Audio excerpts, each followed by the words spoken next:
What happened a year ago from your standpoint when Helene blew through Anderson County? When we have hurricanes, when we have stuff like that coming up the coast, those are a little bit easier to plan for the most part. And so we saw Hurricane Helene coming. We saw the paths that were projected to take.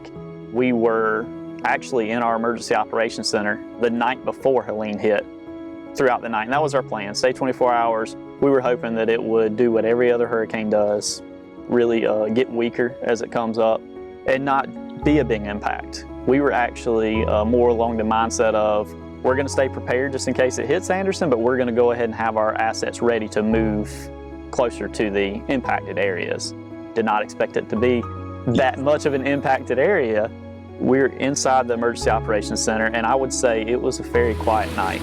As we're sitting there, we've got all of our people in there from law enforcement, fire, EMS, rescue, some of our volunteer organizations. All these people come into the emergency operations center and they prepare. They actually get everything ready so that if something does happen, we can go ahead and start taking over and start moving, start bringing the support in that we need.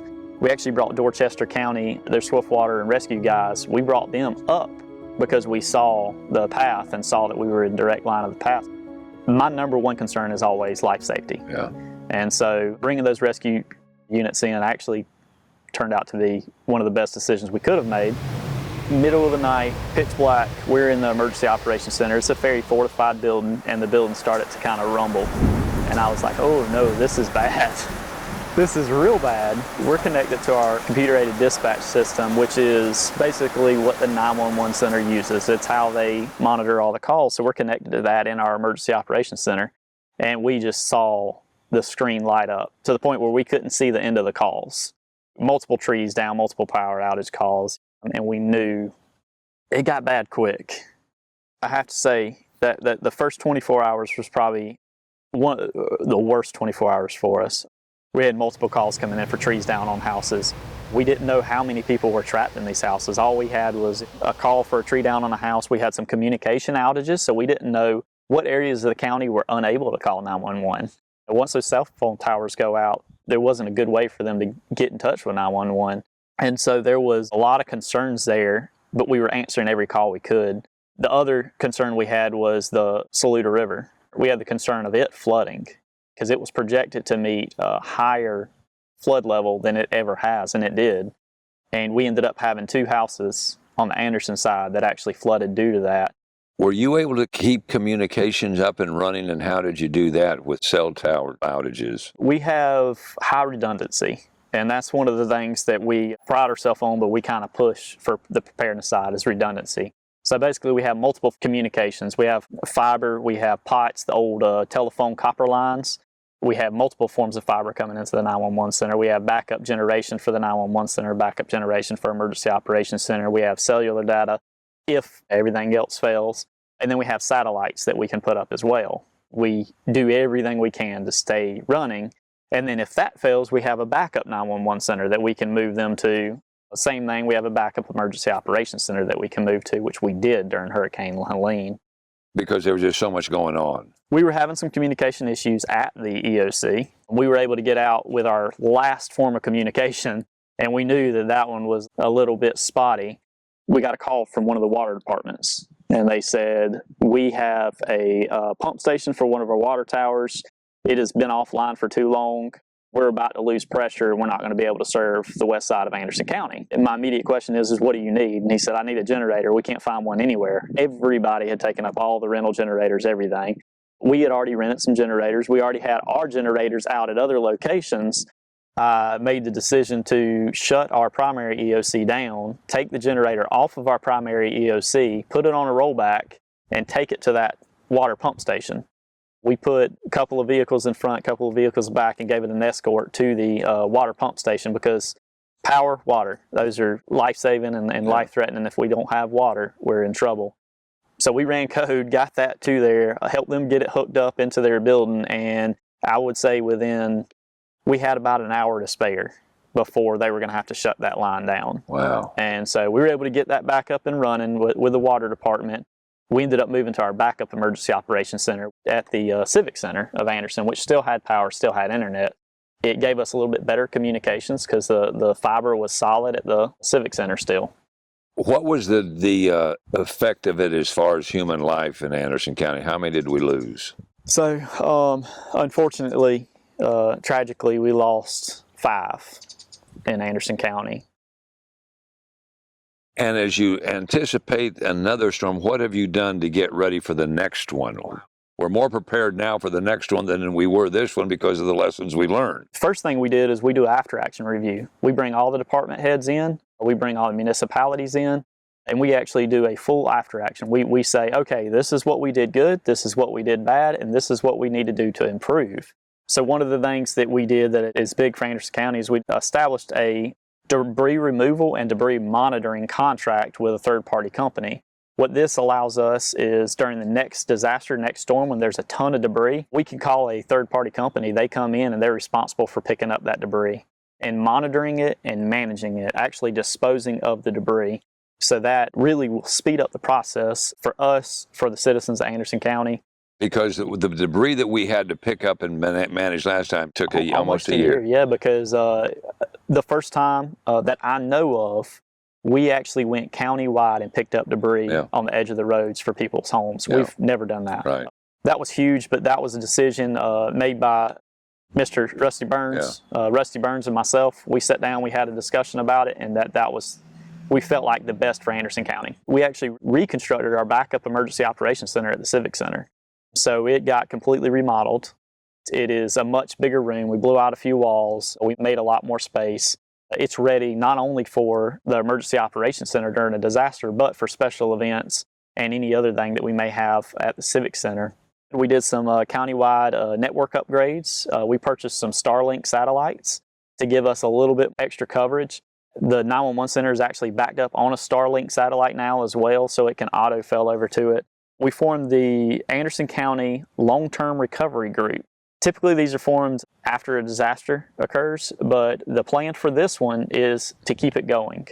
Even after everybody's been taken care of for Hurricane Helene, keep these people engaged, keep these people going so the next disaster we don't have to do this again. Again, it's volunteer groups that are out there helping the general public. We implemented new software for incident action planning on our back end. We are in the process of purchasing 2 fuel trailers. So we'll have a diesel fuel trailer and a gas fuel trailer. One of the issues we had was physically getting fuel to some of our generator sites. We worked with the state to create a statewide task force. So one of the issues we had is during a disaster like this, when there's debris in the roadway, a lot of times there's power lines wrapped in that debris. Public Works cannot touch a pile of trees with power lines in it. It's too dangerous. We don't know if it's on, we don't know if it's off without power company being there. The SCDOT and the power companies have worked together to create a statewide task force. They're calling it the Entanglement Task Force. There's going to be power company people with public works people, and they'll go out together, and if it's entangled, the power company can cut that line, make sure it's good so that we can cut the tree up, and ultimately get these roads back open quicker, get the power back on quicker. How did you end up at Anderson County? Well, I was actually born and raised in Anderson County, grew up here my whole life. I got into the fire service very young, got in the fire service at 14. What station? I was an explorer at Anderson City Fire at 14, then I jumped into Williford Volunteer Fire Station, where I still am today. What was there about getting interested in the fire department at that early age? Did something happen to you that kind of twixt your interest? So it was more of a lot of friends were in the fire service. I've always been that servant kind of mentality. I like serving others, I like helping others, and what better way to serve others than join the fire service? How do you end up getting the job you now have? A lot of relationships, a lot of classes. I am well over 100 certifications into this. In the fire service, I joined the Anderson Technical Rescue Team pretty quickly, and that gave me a lot of specialty courses. Emergency management is a little different than your normal first response. Emergency management looks at the community as a whole. Our job is to prepare for disasters and prepare for the worst, prepare for the things that we don't want to see. But our job is also to cross the T's and dot the I's and make sure we do everything appropriately so that when there's federal reimbursement, when there's funding that can come back to Anderson, we're able to fight for that, and we're able to go after that, and we're able to bring that funding to Anderson. A lot of this, while you do see the emergency response side, there's a lot of paperwork side too, where we work with FEMA and we work with different grant organizations in the South Carolina Emergency Management Division and the National Guard and Army Corps of Engineers, pretty much everybody. What were you doing before you took this job? So before I took this job, I was actually over the radio department for the county, Anderson Technical Services. I ended up running that department for 3 years, and my job there was to manage the 911 center. We would upgrade technology, we'd make sure everything works, we'd make sure the 911 calls were coming in and the radios were functional. Not only did we work on the 911 center, we worked on the tower sites, we worked on every single radio in every first responder's hands. It's a big job when you're talking about over 2,000 radios out there. I left that and went to work for David Baker when he was the emergency manager as the deputy director of emergency management. And I got the opportunity to work for him for 3 years and learn from him and learned from many emergency managers throughout the state of South Carolina. And then when Director Baker moved on to the detention center, I knew this was what God wanted me to do in my life. And it's kind of fun because not only do I work with fire departments, EMS, law enforcement, the hospitals, public works, I get to go to churches and do some CPR classes and do some things. And so I actually talk about my faith. I talk about emergency preparedness and how, in all reality, biblical times, there was emergency managers, whether you believe it or not. They had the farms where they were piling up food and preparing for a 7-year famine. Yeah. After this storm had passed and you all sat down and assessed what Anderson County had done, what kind of grade did you all get? I'm actually pleased to say Anderson County Emergency Management was awarded the Agency of the Year for the state of South Carolina. The things that our emergency management agency did in conjunction with fire, law, EMS, public works, Anderson County administration, the hospital systems, the school systems, the things that we did and coordinated together were recognized not only in the state of South Carolina, but agencies outside of South Carolina. The way that award is awarded is we get nominated by somebody close to us. It could be another emergency manager, it could be a state level person. And it goes to the State Emergency Management Association, and then they send all the nominations off to a different emergency management organization outside of the state of South Carolina. So it's a non-biased look. They actually awarded Anderson County Emergency Management the South Carolina Emergency Management Agency of the Year for 2024 for Hurricane Helene. While it's an honor to get that award, it still weighs on us that there was 5 lost. Yeah. There's 5 Anderson County citizens lost. As much as we want to, we can't save everybody because that's not the will of God. But it's ultimately we do everything we can to prepare and prevent others from passing away. One of the biggest things that we saw that was really an unexpected thing was the oxygen. So individuals being able to get oxygen that are oxygen dependent. If you're without power and you're not on an oxygen concentrator, you have to go up to your backup supply of oxygen. Some people were without power for 9 days. Backup oxygen supplies typically only last 3 days. We worked with the Department of Public Health, had a bunch of hiccups, a bunch of problems during Helene getting oxygen. And so James McAdams, James took on that task himself. We gave him a burner cell phone, flip phone, pushed that number out to the general public and said, if you need oxygen, call this number. 3 o'clock in the morning, 2 o'clock, and it didn't matter what time it was. James would answer that phone. He had oxygen in the back of his car. He would take it off, go to their house. He'd help them get set up on their oxygen, make sure they were good to go, and make sure that they had that number to call him back. That's part of the reason we got awarded that was James McAdams. His willingness to go above and beyond and 5, 6, 7, 8, 9 days in a row. How long were you involved from beginning to end of that disaster? How many days, weeks did your department? We're still in it a year later, so we're still working with the FEMA, working on the reimbursement process of things. When we have major roads flood, when we have bridges get damaged and roadways get washed out, that's millions and millions and millions of dollars. The debris removal is millions of dollars, and we have to do everything we can to get federal funding back to the citizens of Anderson County, because that could be $10 million that comes out of the Anderson budget that is not there. The federal government has what they call public assistance program, and we work with a public assistance person from FEMA and a person from the State Emergency Management Division, and we have to document and we have to show every single aspect of everything we do.